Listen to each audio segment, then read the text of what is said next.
بسم اللہ الرحمن الرحیم۔ عزیز طلبہ، آج نصاب میں شامل جواب شکوہ کے آخری بند جو ہے انہیں آج موضوع سخن بناتے ہیں۔ کیا کہا بہر مسلمان ہے فقط وعدہ حور۔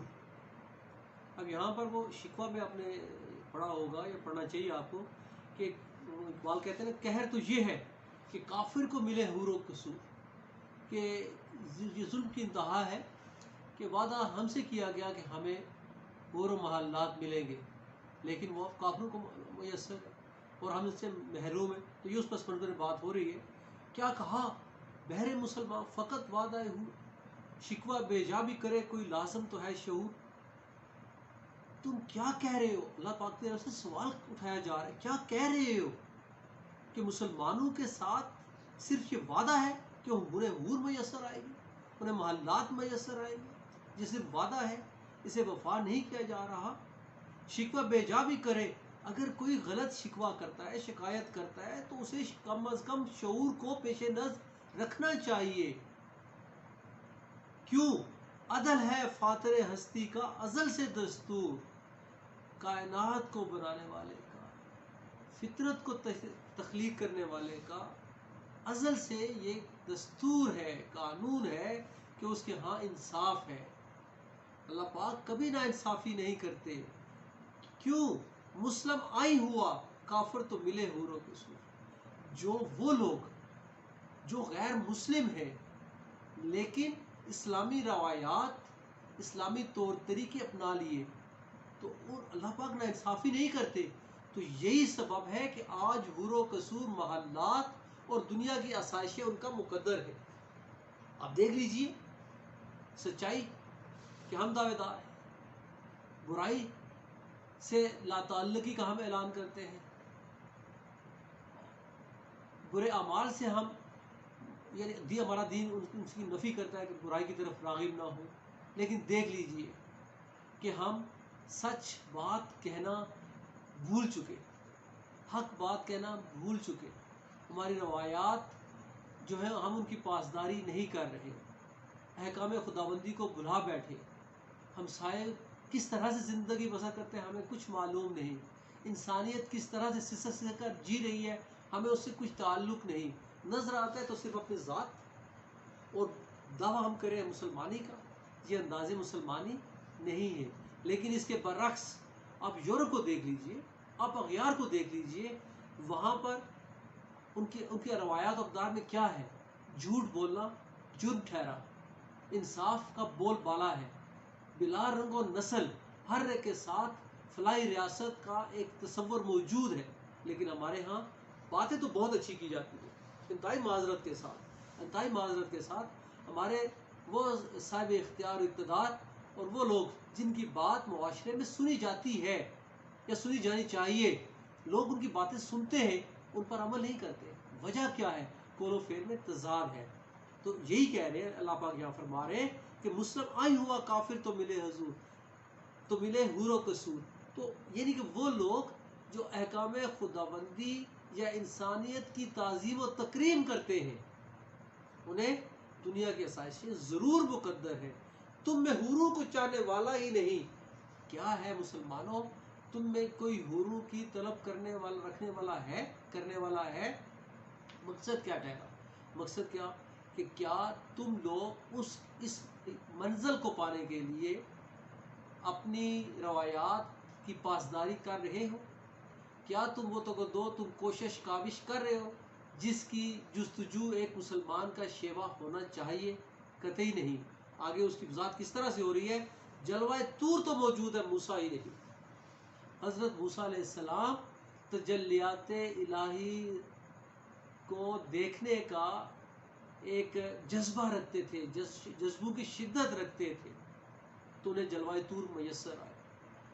آج جلوہ طور تو موجود ہے، یعنی مقصد حیات تو موجود ہے، مقصد حیات کو پانے والے راہ روئے منزل ہیں یا نہیں؟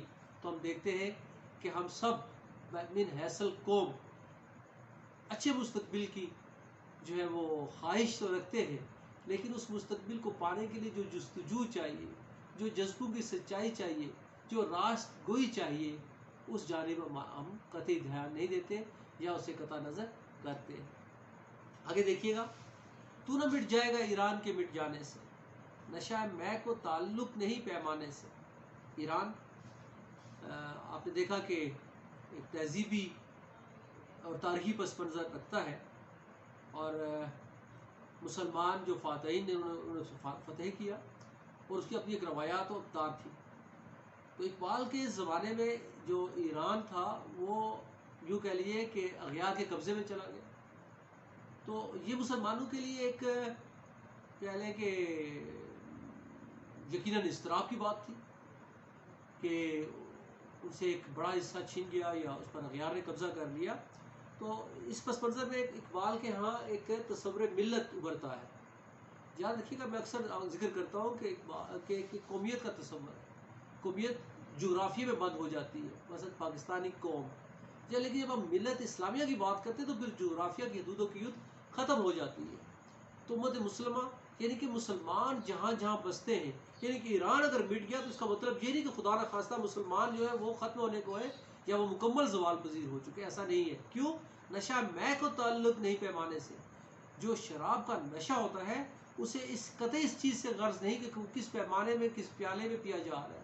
وہ جس بھی پیالے میں پیا جائے اس کا نشہ اپنی جگہ پر موجود رہے گا. بالکل مسلمان جہاں پر بھی موجود ہے، اگر ان میں جذبوں کی شدت موجود ہے اور اگر وہ ایک اللہ اور رسول سے محبت کا جذبہ رکھتے ہیں تو پھر دنیا کی کوئی طاقت ان کو ختم نہیں کر سکتی.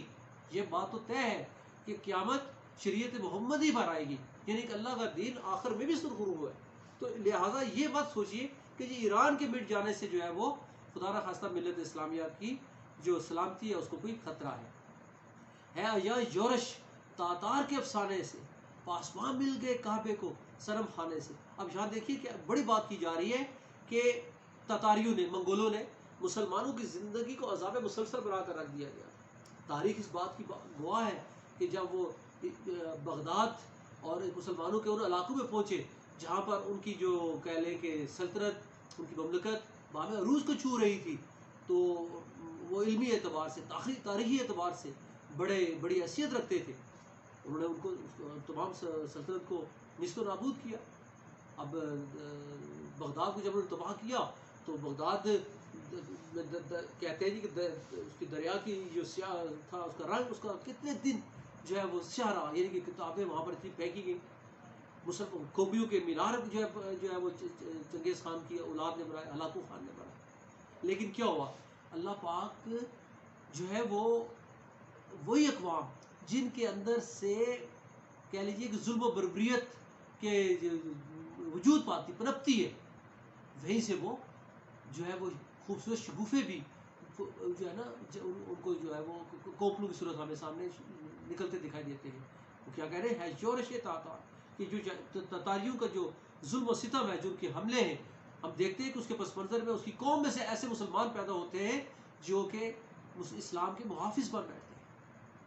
یہ بالکل ایسے ہی ہے جیسے آپ نے دیکھا کہ اللہ تعالیٰ کا وہ بیش معاف فرمائے کہ رسول اللہ صلی اللہ علیہ وسلم جب طائف کیے تو وہاں کے لوگوں نے ان پر حملہ کر دیا، اور جبرائیل علیہ السلام آتے کہ اگر آپ حکم دیں تو ان دو قوم کو پہاڑوں کے درمیان جو ہے وہ نیست و نابود کر دیا جائے.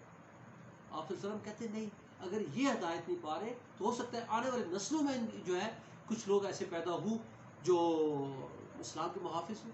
اور ہم پھر دیکھتے ہیں محمد بن قاسم اور اس طرح کے کتنے ہی جو سپوت اس سرزمین سے جنم لیتے ہیں اور وہ اسلام کے محافظ بنتے ہیں.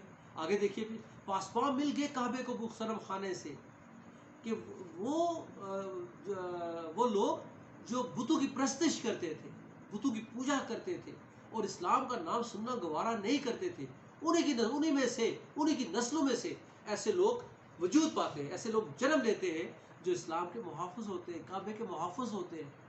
بے شمار تاریخ بھری پڑی ہے.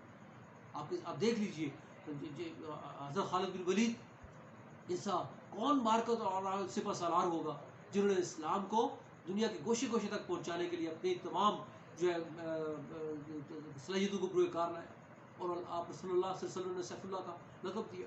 اور اسی طرح سے اور بے شمار ہستیاں ہیں دنیا کے گوشے میں. صحابہ کرام کی قبر مبارک دیکھیے تو آج دنیا کے گوشے گوشے میں موجود ہے. وہ کون تھے؟ وہ وہی صحابہ کرام تھے جو کسی زمانے میں بتوں کی پرستش کرتے تھے، لیکن جب یہی دین اسلام میں داخل ہوتے ہیں تو پھر یہی دین اسلام کی حرمت، عزت، عظمت کے پاسبان بن جاتے ہیں۔ کشتی حق کا زمانے میں سہارا تو ہے، عصر نو رات ہے، دھندلا سا ستارہ تو ہے۔ کشتی حق کا کہ سچائی کا بھرم رکھنے والا ہے مسلمان تو ہی ہے۔ زمانے میں تو سچائی کو ڈھارس دینے والا ہے، سہارا دینے والا ہے۔ عصر نو رات ہے، فی زمانہ، آج کا زمانہ، یعنی اقبال کا زمانہ بھی، اور آج میں اور آپ جس زمانے میں سانس لے رہے یہ زمانہ بھی عصر نو رات ہے۔ ہر آنے والے زمانے میں حق و باطل کی قوتیں برسر پیکار ہیں، اور یقیناً ظاہری طور پر باطل قوتیں حاوی دکھائی دیتی ہیں، لیکن اقبال کہہ رہے ہیں کوئی بات نہیں، اگر عصر نو یہ زمانہ رات ہے تو اس رات کی تاریکی میں دھندلا سا ستارہ تو ہے، یعنی کہ تجھے روشنی بکھیرنا ہے، تجھے روشنی کا سبب بننا ہے۔ تو یوں کہیے کہ یہاں پر مایوسی کی نفی ہے کہ اپنے اوپر مایوسی کو ہم نے غالب نہیں آنے دینا، بلکہ زندگی کی روشن راہوں کا تعین کرنا ہے، اور نہ صرف خود بلکہ اپنے اطراف کے لوگوں کو بھی اس روشنی کے راستے پر گامزن کرنا ہے۔ مثل بو قید ہے غنچے میں پریشاں ہو جا، رختے بردوش ہوائے چمستاں ہو جا، کہ تم ایک کلی میں اپنی خوشبو کو، ایک غنچے میں اپنی خوشبو کو بند کیے بیٹھے ہو، اس کو پریشاں کر دو، اس کو پھیلا دو، اپنی صلاحیتوں کو اس کائنات میں بکھیر دو، اپنی گفتگو سے، اپنے انداز سے، اپنی روایات سے، اپنے علم سے، اپنے شعور سے، اپنے تدبر سے، جو ہے وہ کائنات میں خوشبو کی طرح بکھر جاؤ۔ رخت بردوش ہوائے چمستاں ہو جا، کہ اپنے کندھے پر جس طرح سے چادر لیے خوشبو چلتی ہے، تم اس طرح سے جو ہے وہ باد شمیم کی طرح، جھونکوں کی طرح، وہ ہوا جو خوشبو لیے ہوتی ہے اس کی طرح بکھر جاؤ، پھیل جاؤ، اور وہاں تک اپنی خوشبو پھیلا دو، وہاں تک اپنی روشنی پھیلا دو جہاں پر تاریکیوں نے، جہاں پر جمود نے جو ہے وہ بسیرا کیا ہوا ہے تنک مایا تو ذرے سے بے باں ہو جا، ہے تنک مایا تو ذرے سے بیاباں ہو جا، اگر تو بے سر و سامان ہے، تمہارے پاس کچھ نہیں، تو ذرے کی مانند ہے، تو پھر تو کیا ہوا؟ ایک انسان فرد واحد ہوتے ہوئے بھی اگر آپ اپنی پہچان پا لیں تو پھر وہ سب کچھ کر سکتا ہے جو کوئی بھی انسان کائنات کی تقدیر کو بدلنے کا سبب ہو سکتا ہے۔ نغمہ موج سے ہنگامہ طوفاں ہو جا، تم ایک موج کی مانند ہو جو دھیرے دھیرے چلتی ہے، آہستہ آہستہ چلتی ہے اور خرامہ خرامہ چلتی ہے، تو تم نغمہ موج سے ہنگامہ طوفان، تمہارے جذبوں کے اندر وہ شدت آ جانی چاہیے کہ اسے ایک طوفان برپا ہو جائے۔ عمومی طور پر ایک رویہ ہے کہ ایک فرد کچھ نہیں کر سکتا، ایک فرد بہت کچھ کر سکتا ہے، شرط یہ ہے کہ جذبہ ایمان موجود ہو، کچھ کرنے کی جو ہے فکر موجود ہو۔ یہ بات طے کر لیجئے، اپنی گرہ سے باندھ لیجئے، جب آپ کسی بات کا ارادہ کر لیں اور یقین کے ساتھ ارادہ کر لیں، اور یہ آپ کے ذہن میں ہو کہ جس مقصد حیات کا میں نے تعین کیا ہے خدا میرے ساتھ ہے، اور اسی پر بھروسہ کرتے ہوئے عمل کی راہ پر چل نکلے، تو پھر یاد رکھیے مایوسیاں غالب نہیں آتی، اور خود فطرت آپ کے لیے راستے ہموار کرتی چلی جاتی ہے، کامیابیاں مقدر ہوتی ہیں۔ آگے کیا کہہ رہے ہیں؟ قوت عشق سے ہر پست کو بالا کر دے، دہر میں اس میں محبت سے اجالا کر دے۔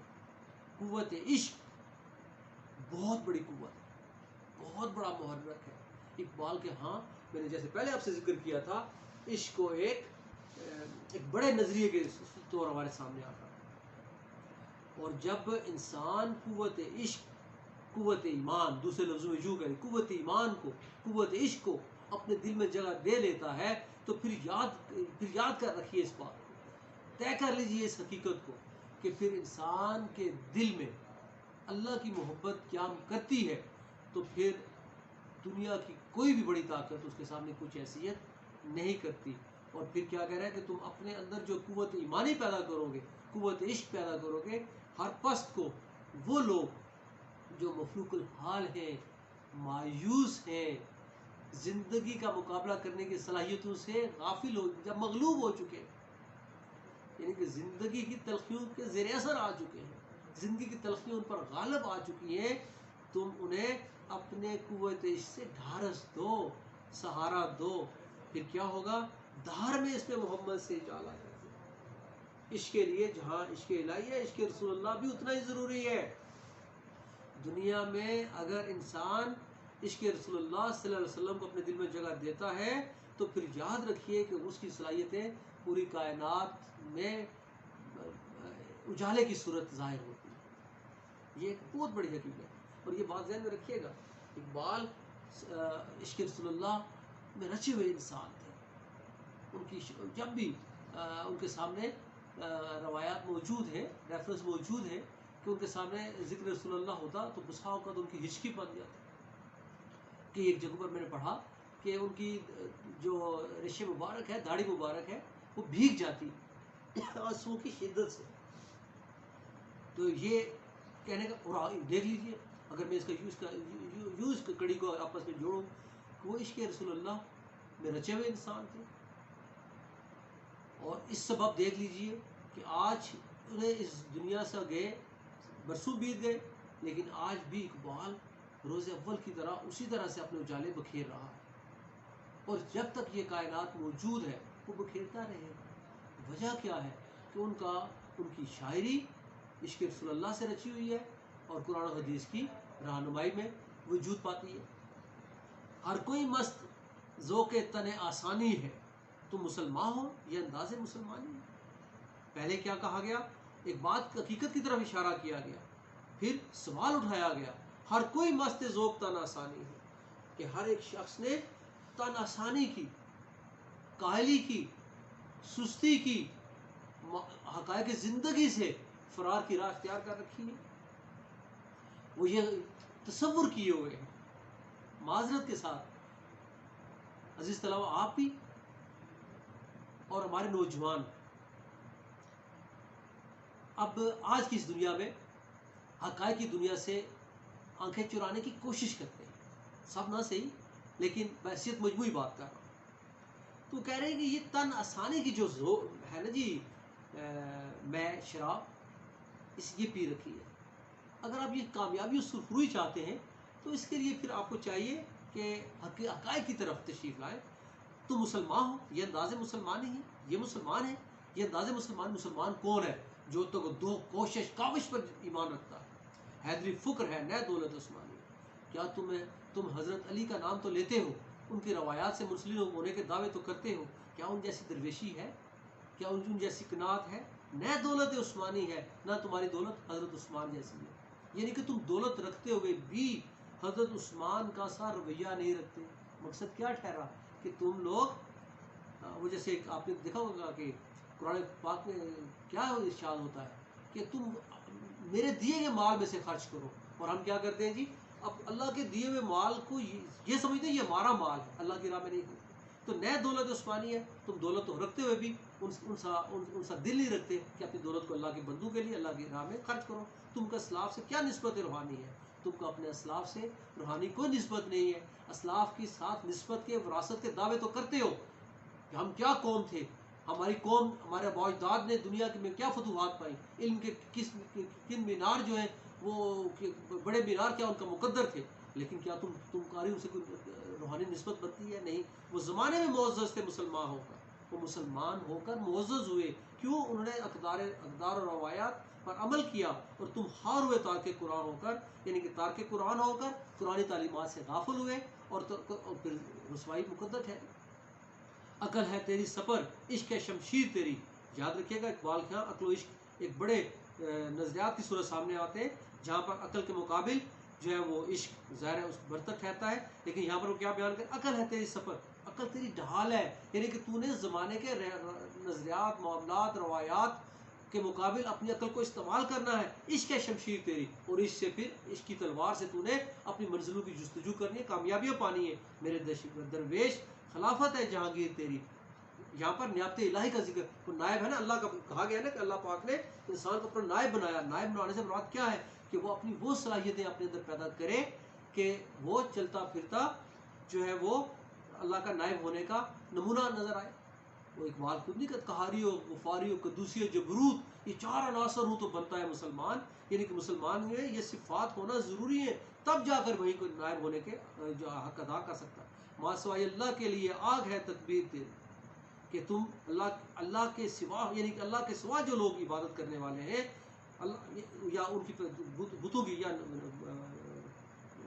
مشرکانہ رویوں کی جو پیروی کرنے والے ہیں، ان کے لیے تمہاری تکبیر جو ہے وہ آگ کی مانند ہے. یہ وہ خاکستر ہو جائیں گے اگر تم اپنے اندر جذبہ عشق کو پیدا کر لیتے. تو تم مسلمان ہو تو تقدیر ہے تدبیر تیری، تو پھر اپنی تدبیر سے تقدیر اپنی بنا. اگر تم مسلمان ہو تو تدبر کی راہوں پر چلو، تدبیر کی راہوں پر چلو، تو پھر یقیناً جو ہے وہ تم آپ اپنی تقدیر لکھنے کے قابل ہو سکو گے. اور پھر آخری جو شعر ہے اس کو دیکھیے گا، جو پوری جواب شکوہ کا نچوڑ ہے کہ محمد سے وفا تو نے تو ہم تیرے ہیں. اگر تم اللہ کے رسول کی محبت میں زندگی بسر کرنا شروع کر دو تو پھر کیا ہے، میں تمہارا دوست ہوں، تمہارا ساتھی ہوں، تمہارے ساتھ ہوں. یہ جہاں چیز ہے کیا، لوح و قلم تیرے ہیں.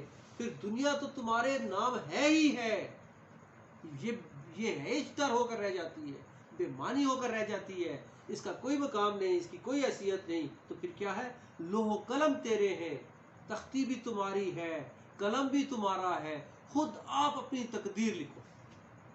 کتنی بڑی بات یہاں پر کی جا رہی ہے کہ اگر مسلمان اللہ کے رسول کی محبت میں زندگی بسر کرنا شروع کر دے، اس کا اوڑھنا بچھونا رسول اللہ صلی اللہ علیہ وسلم کی محبت ہو جائے، تو پھر لوح و قلم اس کے ہیں، پھر وہ تقدیر اپنی خود لکھے گا. تو یقیناً اس کی تقدیر کیا ہوگی، اللہ کی خوشنودی. اور اللہ کی خوشنودی کے لیے کیا بنیادی چیز ہے، انسانیت سے محبت، انسان سے محبت. اور جب انسان انسانیت سے محبت کرنے لگے گا تو پھر سوچئے کہ زندگی خوشیوں کا گہوارہ بن جائے گی. میں آپ ہم سب امن و عاشقی میں زندگی بسر کرنے لگیں گے. تو جواب شکوہ کا حاصل یہ ہے کہ ہم اپنی زندگی کو اللہ اور اس کے رسول کے حکم کے تابع گزارنا چاہیے. اسی طور کامیابی ہمارا مقدر ہو سکتی ہے. آپ سب کا بہت بہت شکریہ.